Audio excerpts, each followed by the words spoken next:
Why, hello, friend. My name is Tyson. I'm assuming that the reason you are here is for the story I have to tell, and I might say, I would tell it well. My childhood was particularly intriguing when I began to think back upon all those years gone by. It would be interesting to know that where I came from and how I started from my childhood into what I become as an adult. In fact, when I think about it more and more, I don't even exactly know why I ended up this way. As in my eyes, it was a perfect childhood. But I digress. Allow me to begin, starting with the earliest memories I have to offer. My first memories would be of my boyhood in the summer of 1995. When I was only 12 years old, my mother, my brother, and I recently moved into a new apartment. Which, now that I think about it, it was more like one of those haunted houses you see in old horror movies. However, the story is not of that gender, my friend. So do not delude yourself in thinking that it is, as is it not.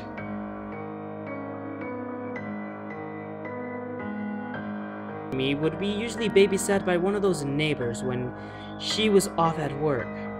We used to hate this particular woman, whom we called Miss Hickory, due to her old age and her strict demeanor, like a stereotypical librarian who would shush up any person who was trying to speak in a library.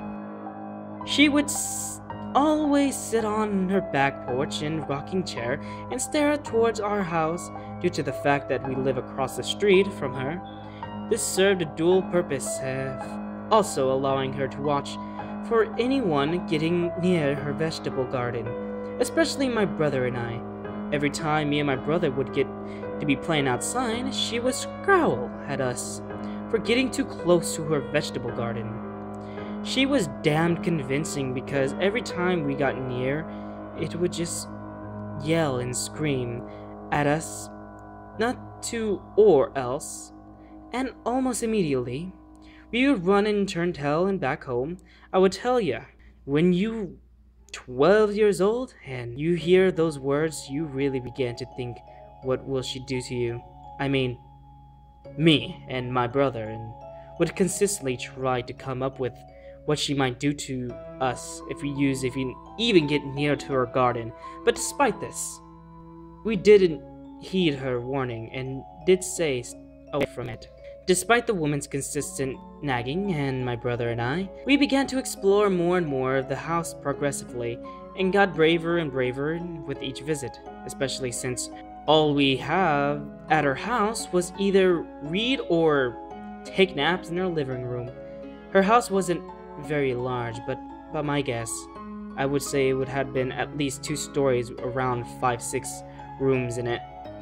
The living room was full of decoratives, clocks, and some birds' nest, and some old furniture, including the stretched sofa that began from the center of the room to the leftmost window.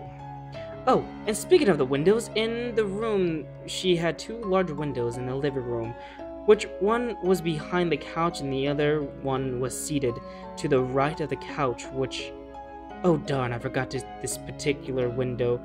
My apologies, please allow me to continue. The room contained a medium-sized TV that was a center of the room, which despite having a TV, this woman would not allow us to watch her in her house. This was only one of the many reasons why I felt hatred towards her. However, my brother and I had curiosity of just what this particular woman held in the remainder of her little abode, so we began to come to the decision that we were going to investigate just what our dear old neighbor had to in those 5 remaining rooms. I think it was just after the 3rd day of being babysat Miss Hickory that we began a little investigation. My mother had just woken us up from our bed, and we were getting dressed, and when my brother began to ask, "What exactly do you think she has in her house?" I paused for a moment, and since I was still trying to wake up at this point, and after slipping my Batman t-shirt on, I looked over at my brother and shrugged. I don't know. Maybe he's a witch, broomstick, or maybe a Run. I jokingly reported.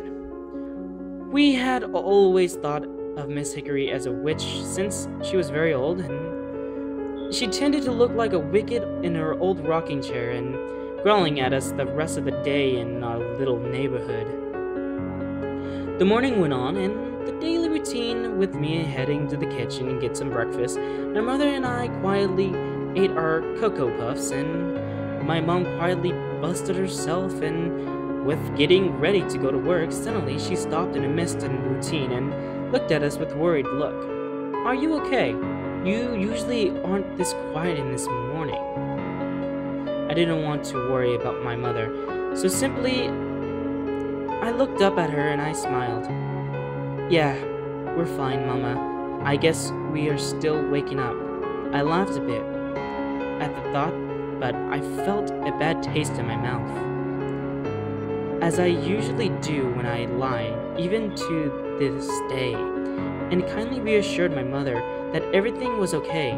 She stared at us and for a few minutes and cracked a smile and patted our heads. I'd say you guys need more caffeine than I do, she said jokingly. As she walked out of the kitchen, I began to eat more of my cereal. The last thing I wanted to do at this point was worry my mother, because at this point in her life, she should not have to worry about her children since she has too much to worry about already. Such bills of family issues. Furthermore, she already worried about us being babysat by Miss Hickory because of the one way she would try to dissuade us and from having Miss Hickory babysat us. As we began to complain, my mother began to deal with more bills and stress from her workplace. So you can understand why I had to lie about my mother, because if I were to tell her about my troubles, then it would result in piling more stress on my mother, and she was already at her limit. After breakfast, my brother and I began to head out the door with my mother and closed behind us, and we opened the door to we saw one of the two cats we had standing in front of the door, waiting to be allowed inside. Hey, Patchets, I exclaimed, and as I began petting her Celio fur, and in response, she began rubbing against my leg, covering a blue jean and some fur. After my petting, she dashed into the house, and my mother began to close the door. I always loved those cats. They would always help me through some hard times, such as when Miss Hickory upset me when I had done nothing wrong, when I was only near her garden, or what the other children had said to me at school, such as nerd, freak, and many other names. We walked across the street to her house, in whose front entrance there was a single door in the middle of one huge window. To the right of the door, at a large porch with a handrail that went around the house, and all the way to the back, there was also a large overhang over the porch in order to give one's underneath in a proper oasis from the blurring sun. In front of the house laid an iron gate that separated the sidewalk from the outside garden. Also, yes, this is where the damn thing was, and I am sorry for mentioning it and beforehand, but I remember its location okay. Memory isn't so easy when you have to remember when you were only 5 years old. My mother followed us closely, as if she was making sure we would actually knock on the door and go inside the house, because, excluding the fact that my brother and I were extremely young, she knew that we'd probably just play in the neighborhood playground all day and ditched being babysat by the witch. And I mean, almost anything was better than torture. We walked up to the door, and each step, echoing through the window. And as we stepped into the porch, my heart literally felt inside my throat. My mother knocked at the white door and waited for the response. The curtain in the large window switched and I saw an old woman looking at us in that brief instant. But they then switched back to the original stillness. Then, almost a few seconds after the door swung open, revealing a wicked old woman who was dressed in a worn-out, long-sleeved shirt and jeans. Her hair looked like a gray perm on top of a wrinkly head, and her eyes, which glowed at my brothers and I at a split second, then snapped up to meet my mother's eyes. "Hello, Miss Hickory," my mother said in a welcoming tone. "I am just here to drop off my boys for the day." The old woman simply gave a slight nod and opened the door. "All right, come along, boys. We have a lot of chores to do today, and I mustn't dilly-dally." Miss Hickory reported to us. I looked up at my mom and hugged her back. "Don't worry, sweetie, I'll come back around 5. She whispered as she crouches down to hug me. I simply nodded and began to walk inside Miss Hickory's house. This was going to be a long day, I just knew it. The door then closed behind me, and thus the day where we would find out and just be a person Miss Hickory we had begun. I was standing in the meeting hallway that led to the living room. In the hallway were occasionally pictures of various cuckoo clocks. Leading upstairs was a long staircase with a railing to the right of the hallway, so I had to move to the left to continue to the living room. I entered the room immediately and sat down on the left of my brother on the couch and waited Miss Hickory to come back down from her room, which is where she made a daily chore list, which takes us about 5 to 10 minutes depending on the day. During that time, my brother and I discussed how we would sneak a peek at the rooms and that she kept us away from. Our plans was simple. While we came in and out of the house, we would detour and open a slight crack in the door and try to see what she had in each room, then shut the door when we spent a few seconds looking inside it. I would explore the first 3 doors in the hallways that were connected to the living room. My brother, since he was scared of going upstairs, would explore the door located underneath the staircase. "All right," I said, my brother. "Remember, only open the door a little bit, not too much. You only need to see what's in the room, like a little crack," I instructed to my little brother. He was about the same age as I was, but he was still a year younger than me, so I still had to act like a more responsible one out of the 2 of us. Miss Hickory returned to the chores list and assigned us to clean the kitchen, which was located behind the living room, and to wash the dishes as I cleaned. My brother was assigned to laundry, and not knowing where the room was, Miss Hickory directed him to the door underneath the staircase and opened the door, revealing a staircase that twisted around the darkness below. "I was bringing the clothes into you in the baskets," she said. "Just take the detergent beside the washing machine, which is in the cabinet above the dryer." She began to walk down the stairs with my brother in tow, and as I began to follow them, she stopped me and said, "Tyson, you have a kitchen to clean, so get to it."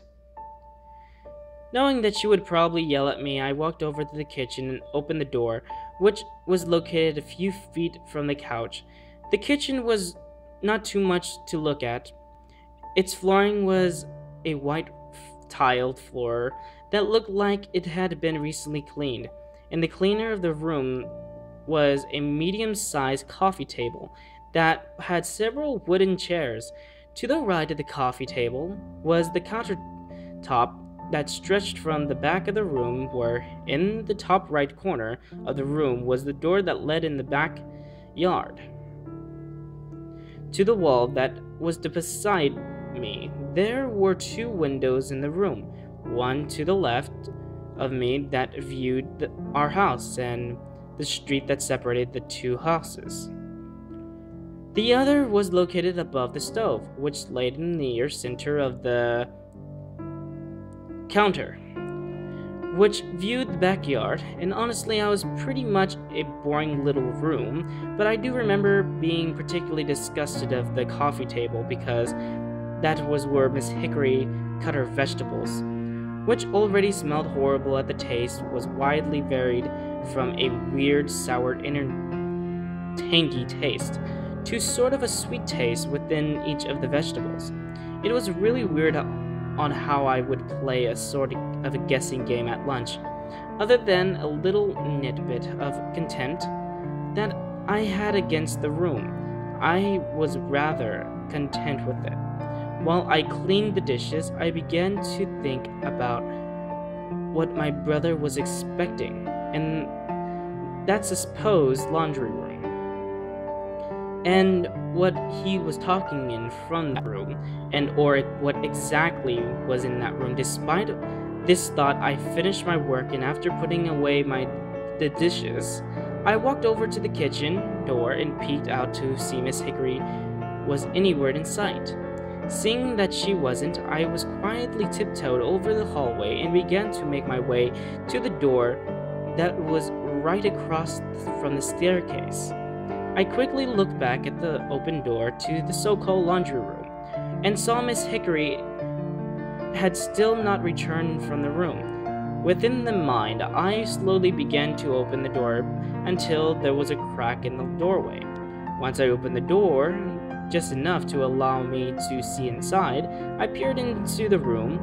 It was very hard to see due to the fact that the light of the room had been turned on, but what I see sort of a pile of but I couldn't see what it was. But I did see that there was varieties of bags, which I quickly identified as silhouettes of peculiar dark shapes, whose silhouettes were relative slightly in a small window, with the blinds shielding most of the sun rays out. All I expect for those few rays, and that aided me in revealing the very silhouettes that I saw before me. Then, as I began to try and reach the light switch, I heard an echo of footsteps coming to the staircase of the laundry room. I quickly closed the door and managed to quickly and quietly stride over to the living room and pretend to be exhausted at the kitchen. I saw my brother was struggling to try to lift a huge load of clothes. Seemed could be equivalent of lifting weights rather than a stack of clothes. Miss Hickory looked at me and said, "I have to take you out to the garbage, but I'll be right back to check on you before I go." She then looked towards my brother and then uttered another command directed towards him. This time, please, sit down the clothes on the couch and wait for me to get back. With that, she walked away.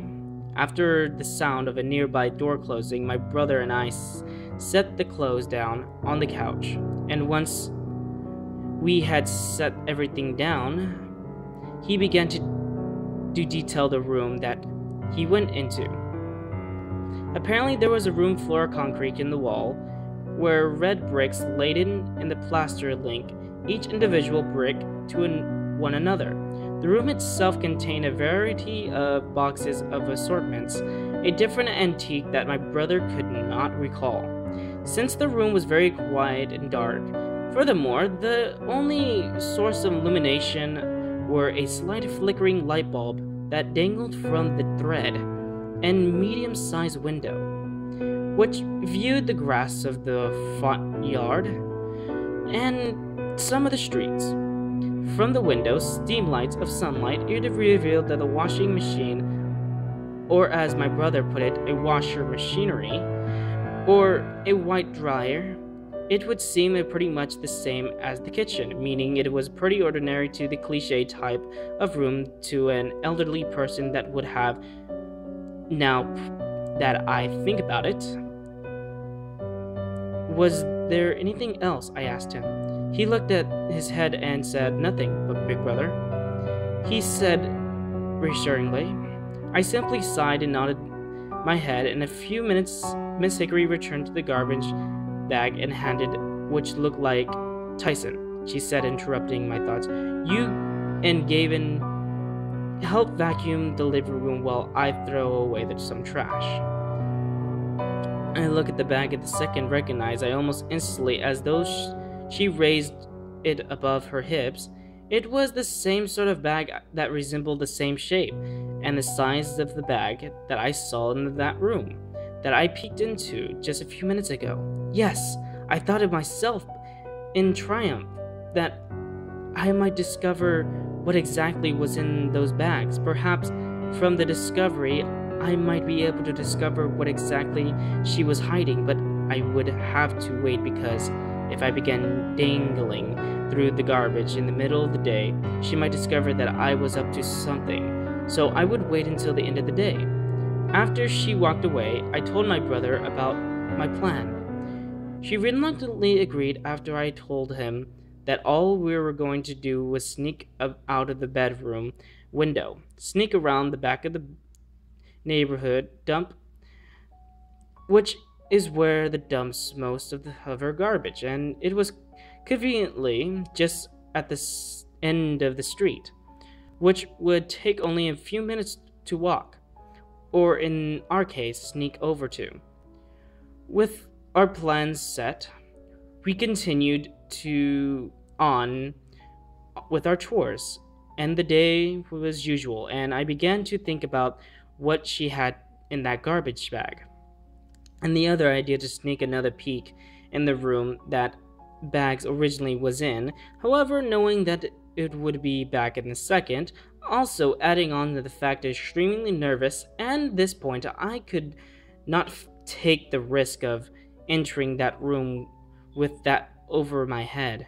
At lunch, Miss Hickory fixed us a vegetable stew with some fried squash, and I might add a taste quite good for once. And for once, I was revealed not to play the sour-sweet guessing game that with the meal she had made for me and my brother. I wonder what had done differently to the batch of vegetables that she had done before. Maybe she'd finally learned how to cook vegetables just right, and not leave the cooking just to change. However, I didn't have to have the guts to ask her, though. I didn't have to make her, despite me even more from the rude comments of her cooking. However, in order to lighten the room, I began to chat with Miss Hickory. "Miss Hickory," I began to swallow a mouthful of soup. "Why do you collect so many cuckoo clocks?" I asked.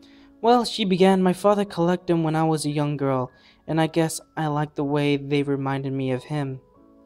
She began to tell us about how she grew up and what she went through as a child.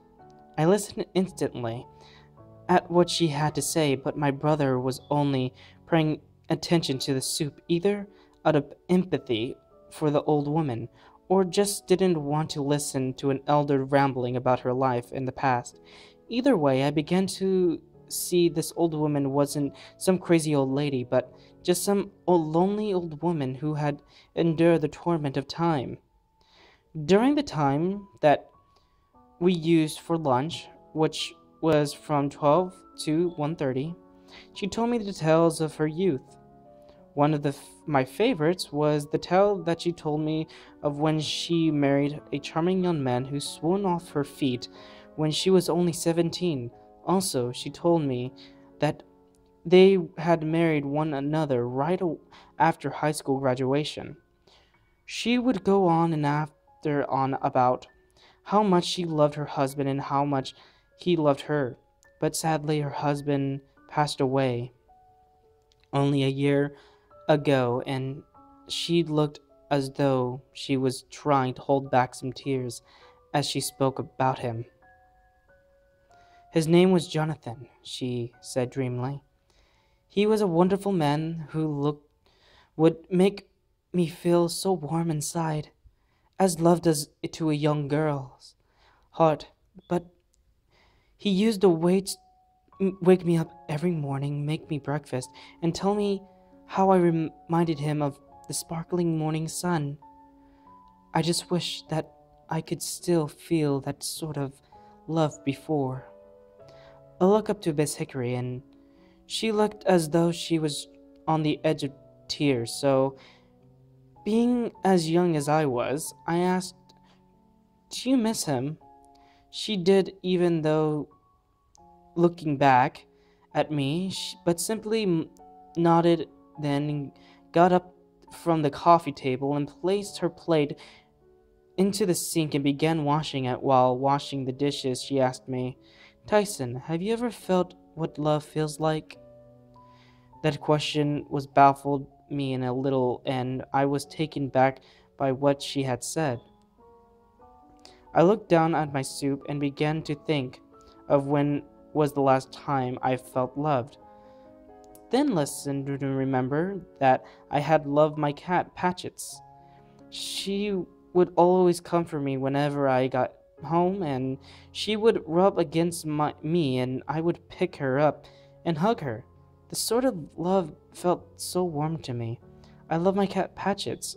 I chirpily happily. I loved because she always helped me get through my worst days at school. I saw her face change a little bit, but only just a little bit. I began to feel a little unsettled. What exactly had she asked me that question? That I sat there in the chair, began to think about what love, besides the feeling I had felt for my mom and my most beloved cat, really felt like. Luckily, I heard the clock chime, and I thank God it was 1:30, because at this point I felt that I had offended and hurt Miss Hickory. But from my intensive report, I quickly went back to my daily chores, which was at this point to help my brother fold up the clothes in the living room. But we had it all wrong, Miss Hickory, I thought to myself. I began folding clothes. However, we would still have 3 more rooms to go, since we can't go into one of them with the garbage bags. My brother and I concluded that one of us was going to the bathroom, which was upstairs and to the left, which was conveniently placed to the left of the main bedroom. So the plan was, while I was going to the bathroom, I would peek up to the bedroom to see what secrets its bundling held. After I folded the last of the clothes, I looked over to my brother and simply nodded, and I walked into the kitchen once more, where Miss Hickory appeared to finish the washing the dishes, and heard me come down to the door. I told her that I needed to use the restroom, and I asked her permission and simply nodded and said, "Be sure to clean up after yourself." I simply retorted, and I thank you, and strode over to the staircase, and I began to climbing the stairs. Immediately, I was beginning to become nervous as I neared the door. The hallway that led both rooms was medium length and allowed for only a dozen steps at least, with the bathroom only a few steps away from the master bedroom, which was a straight shot from the staircase. I was at the door, and looking behind me, I made sure that no one was around and slowly twisted the old doorknob. The door protested with a slight squeak as I began to open it. The room was nothing special. It was contained mostly musty old furniture, with a huge wardrobe of leftmost end of the room, and the bed was the queen size with a monstrous of pillows. The cover were dyed a faded crimson with a what looked like a oversized dolly to add a curtain touch, an antique decor. There were two huge windows adjacent to the bedroom, and they were closed by the white oaken curtain that blocked out the majority of the sunlight, but still illuminating the room perfectly and added a sense of calm. And I walked into the room a little bit where I was to the left of the bed, and simply began to rethink everything that I had ever said or thought about Miss Hickory. Maybe we were wrong. I thought to myself, maybe Miss Hickory is just an old woman who was just lonely. Suddenly, as I began to make my way out of the room, I heard a footstep and panicked. I ran over to the wardrobe and hid inside, but allowed a crack in between of the doors to see what was happening. I saw Miss Hickory in the doorway while I was barely seeing her out the little crack. I saw that she approached the wardrobe, and my heart began to beat faster and faster. However, she turned and kneeled down beside the bed. I then saw that she pulled out a black chest from underneath her bed. After opening it, I saw what appeared to be a full set of black tinted bottles. However, that drew my attention was that the piece of paper that she pulled out of the pocket, then gradually checked off what appeared to be the names of the first list after pointing to each other bottles as if it matched the name. After going through the list, the old woman quickly took a case out from under the bed and quickly hurried down the room. However, she stopped out in front of the bathroom and knocked on the door. "Tyson," she asked, "are you okay? You've been in the bathroom for a little while."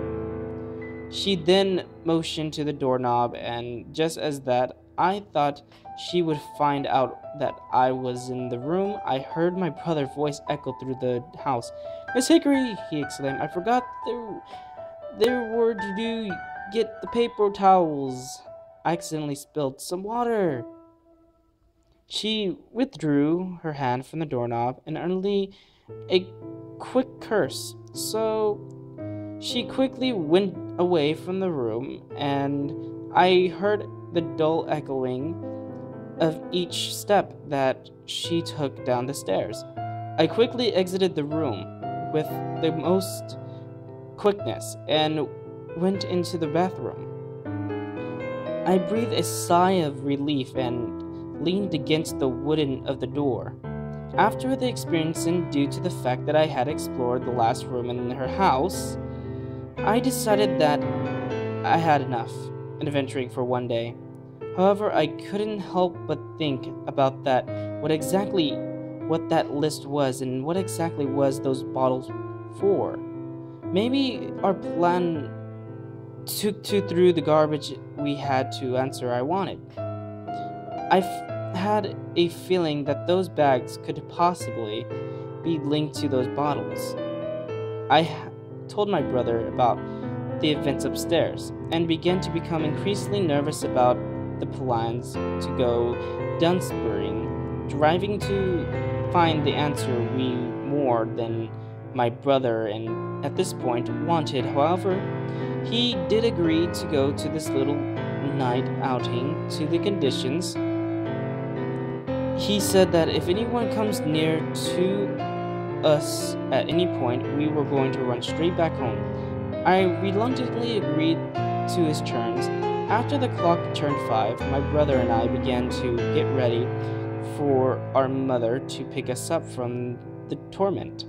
My mother entered abandon and thanked Miss Hickory for taking care of us, in which an old woman returned, "Thank you," with "It's my pleasure. Oh, by the way, I want to take some of the leftovers that we had from lunch. I already had enough to feed it to a family at Thanksgiving." My mother simply chuckled and retorted and kindly accepted the box leftovers, which contained a stew from our earlier lunch. As we left the house, I began to plot our little night escape. However, at this point, I already had my doubts and concerns about the little adventures might bring about in the end. However, I didn't worry too much about the end result, rather the answer that we will receive from what in those bags.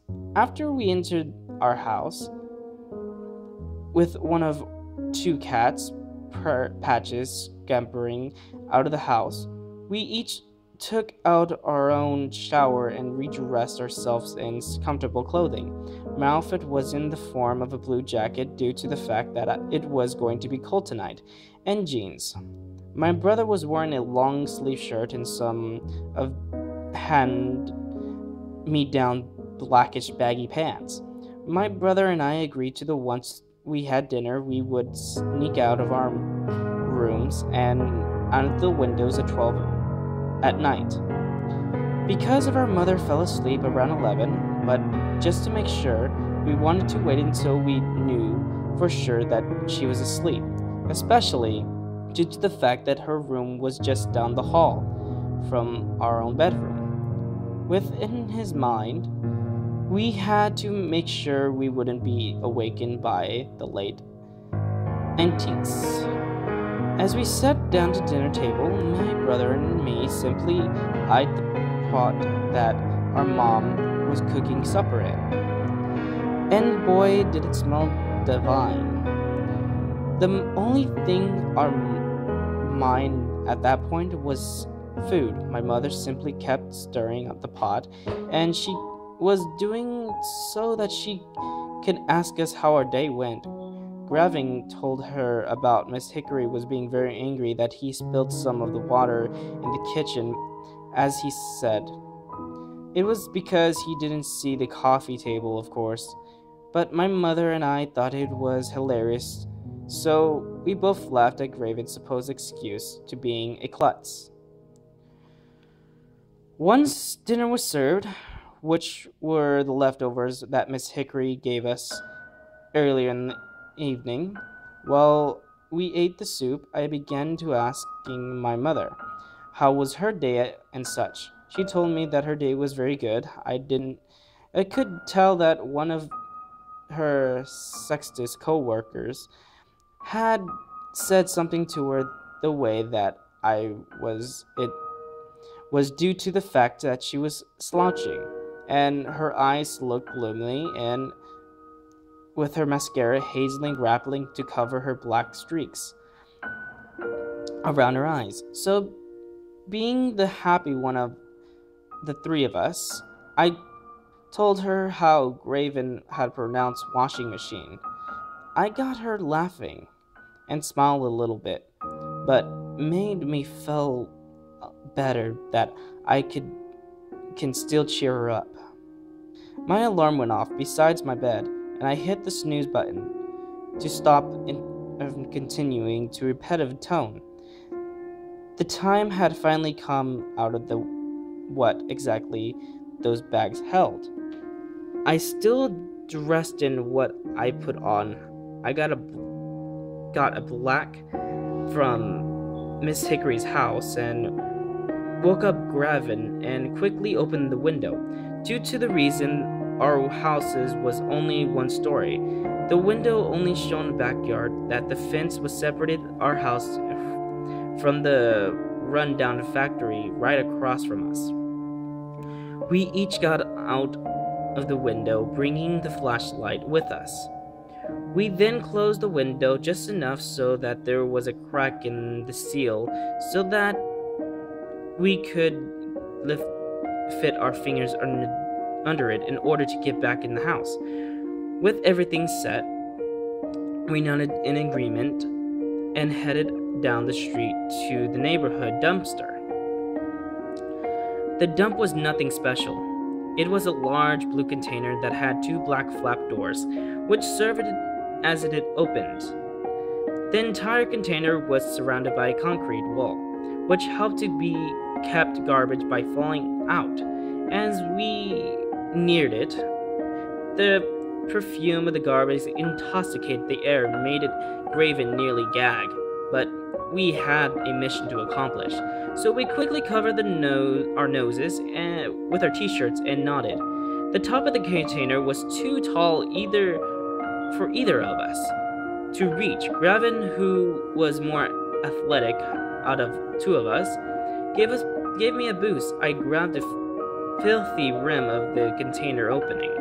It felt disgusting, as if all of those most protrude and unholy elements of nauseating into the single object. I pulled myself into the garbage container, but I lost my grip as I tried to climb over to the other side, landing on my back to the top of the literal pool of filth.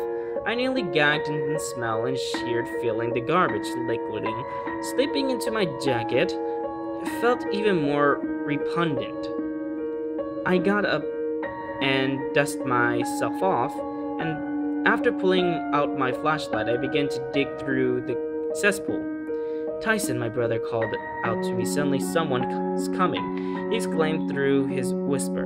Knowing that I could possibly get out of the container, I only had one option: hide in the garbage and hopefully that they don't discover me. I piled at least 2 trash bags on top of myself, but I didn't cover my eyes so that I could see outside. The person turned out to be Miss Hickory. She peered into the garbage containers and appeared oblivious of my presence. What was she doing here? I thought I honestly didn't make sense. Why was she here since she already had thrown away whatever was in the bag? Why did she come back? I thought as her head disappeared for a quick instant, she brought up and set black case into the rim of the container. I knew that case. It was one of the containers that those bottles I saw on the old woman whipped out the piece of paper and the shirt, and crumpled it up and threw it into the container and conveniently landed near where I was hiding. After she had thrown down the piece of paper, and she began to take out the bottle and had something written on it, but it was too dark to see what it was exactly. It was something.